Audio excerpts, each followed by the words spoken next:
आप लोगों के क्वेश्चंस पढ़ के मुझे बहुत मजा आता है। कुछ ऐसे क्वेश्चंस होते हैं जो कई बार मेरा भी दिमाग हिला देते हैं। वैसे ज्यादातर क्वेश्चंस तो सिर्फ लेंसेज को और कैमरास को लेकर के ही होते हैं, पर अब कुछ ऐसे क्वेश्चंस आने लगे हैं जिनको पढ़ के मजा आता है और जिनके बारे में आंसर्स देने में मुझे उतना ही मजा आता है। तो चलिए शुरुआत करते हैं इस वीडियो की, जो कि है आपके सवाल मेरे जवाब। और इस वीडियो में, जैसा कि आप सब जानते हैं, कि मैं आपके सवालों के जवाब देता हूं जो आप मुझसे सोशल मीडिया पे पूछते हैं।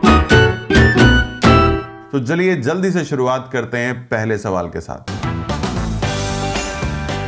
टॉम स्टूडियो ने पूछा है, मेरे पास Z5 कैमरा है और लेंस है 2470। मैं कैमरे पर जब भी फ्लैश लगाता हूं तब कैमरा लो लाइट में चला जाता है और डिस्प्ले ब्लैक हो जाता है और कुछ कम दिखने लगता है। तो यार, आपका डिस्प्ले ब्लैक हो जाता है, ये पढ़ के तो मैं हिल गया था, पर उसके बाद आपने क्लैरिफाई किया कि कम दिखने लग जाता है। तो ये जो प्रॉब्लम है, ये कोई कैमरा में प्रॉब्लम नहीं है, एक बेसिक सेटिंग है जिसको हम कहते हैं apply settings to live view. इसको आपने ऑन या ऑफ करना होता है। सो अगर आप apply settings to live view को ऑन रखेंगे तो जो आपके कैमरा का एक्सपोजर होगा वो आपको इमेज पे दिखाई देगा। यानी कि अगर आपको इमेज आपकी डार्क लग रही है तो दैट मीन्स आपका कैमरा डार्क इमेज को कैप्चर करने वाला है। इसका मतलब कि आपको अपना एक्सपोजर करेक्ट करना होगा। तो जब आप apply settings to live view को ऑन करेंगे तो आपका कैमरा वही दिखाएगा जैसा कि आपने एक्सपोजर सेट किया होगा और वैसे ही इमेज को वो कैप्चर करेगा। और अगर आपने apply settings to live view को ऑफ किया हुआ है तो इसका मतलब आपके कैमरा की जो स्क्रीन आपको दिखा रही है उस पर आपके एक्सपोजर का कोई असर नहीं पड़ेगा। सो आपके केस के अंदर हो यह रहा है कि जब आप लो लाइट कंडीशन में जा रहे हैं तो वहां पे इतना अंधेरा है कि आपको फ्लैश यूज करनी पड़ रही है। अब जब आप फ्लैश यूज करते हैं तो फ्लैश जब फायर होगी तभी आपको वहां पे रोशनी दिखाई देगी और इमेज कैप्चर हो जाएगी, लेकिन आपका कैमरा वहां पर डार्कनेस ही आपको पीछे शो कर रहा है। सो ऐसे में आपको करना यह है कि apply settings to live view को आप ऑफ कर दीजिए। जब आप उसको ऑफ कर देंगे तो आपके कैमरे को आपके एक्सपोजर से, उस पर लगी हुई फ्लैश से कोई कंसर्न नहीं होगा। आई होप कि आपके सवाल का जवाब मैं आपको दे पाया हूं, पर आपको अगर फिर भी समझने में दिक्कत हो रही है तो नीचे कमेंट बॉक्स में लिख करके मुझे बताना, मैं फिर से कोशिश करूंगा एक बार आपको ये समझाने की। अगला सवाल पूछा है देवो प्रसाद दत्ता ने, why Nikon focus shifts one subject to another? If any other subject comes between my main subject, then Nikon cameras change their focus. How can I stop that? How can I lock my focus only on my subject? देखो, एक चीज बहुत clear है कि आपने जो अपनी focus settings रखी हुई हैं वो सही तरीके से नहीं रखी हुई।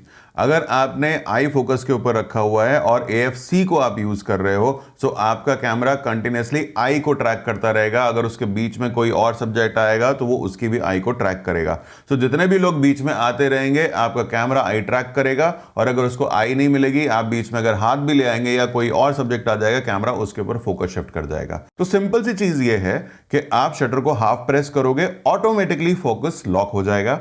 और अगर आपको उसमें दिक्कत आती है तो मैं हर किसी को सजेस्ट करता हूं कि आपके कैमरा के पीछे एक AF ऑन का बटन है, आप उसको प्रेस करके भी कैमरा के फोकस को लॉक कर सकते हो।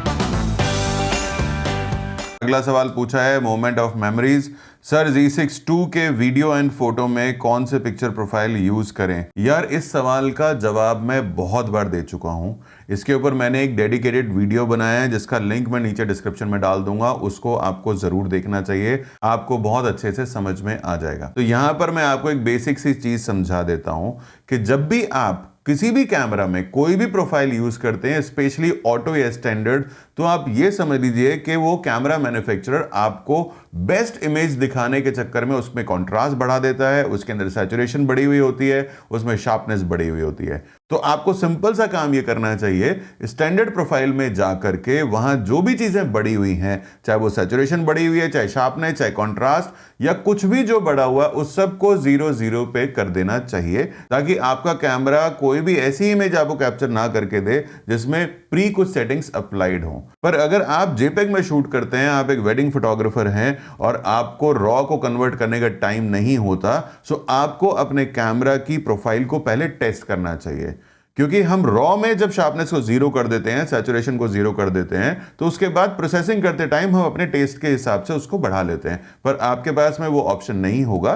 तो स्टैंडर्ड प्रोफाइल को आप उस तरीके से एडजस्ट कीजिए जिससे कि आपको जो फाइनल जेपेग इमेज है वो बेटर नजर आए। प्रिंटिंग भी करा करके आप एक बार चेक कर सकते हैं। सो अपने टेस्ट के हिसाब से आपको स्टैंडर्ड प्रोफाइल को डेफिनेटली मॉडिफाई करना चाहिए।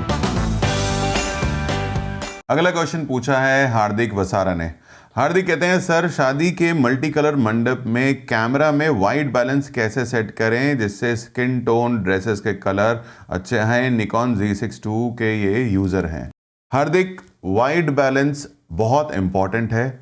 आप यहाँ पे केल्विन के साथ में नहीं खेल सकते, आपको कस्टम वाइट बैलेंस को ही सेट करना चाहिए, क्योंकि अगर आप कस्टम वाइट बैलेंस सेट करेंगे तभी आपका कैमरा बहुत अच्छे से कलर्स को समझ पाएगा।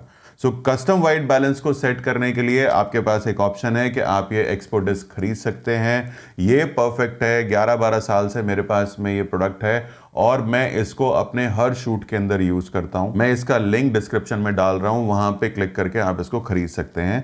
दूसरी चीज़ ये कि आपको इस चीज़ का ध्यान रखना पड़ेगा कि कहीं कोई एक्स्ट्रा लाइट, कोई RGB लाइट कोई ऐसी तो नहीं है जो कि फेस के ऊपर डायरेक्टली पड़ रही हो। अगर फेस के ऊपर डायरेक्टली पड़ रही है तो आपको उसको हटवाना ही पड़ेगा, या आपको अपनी फ्लैश से, एक्सटर्नल लाइट से उसको ओवर पावर करना पड़ेगा।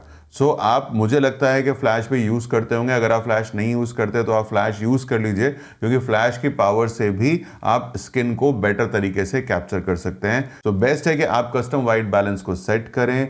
आप एक्सपो डिस्क यूज़ कर लीजिए या 18% ग्रे कार्ड आता है, आप उसको यूज़ कर लीजिए।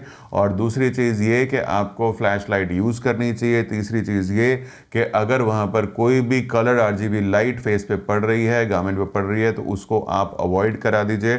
अगर अवॉइड नहीं कर सकते तो एक छोटी सी ट्रिक दे रहा हूं, बटर पेपर अपने साथ लेकर के जाना और उन लाइटों के ऊपर डाल देना। लाइट भी आएगी लेकिन स्किन के ऊपर उसका कोई मेजर इफेक्ट नहीं पड़ेगा।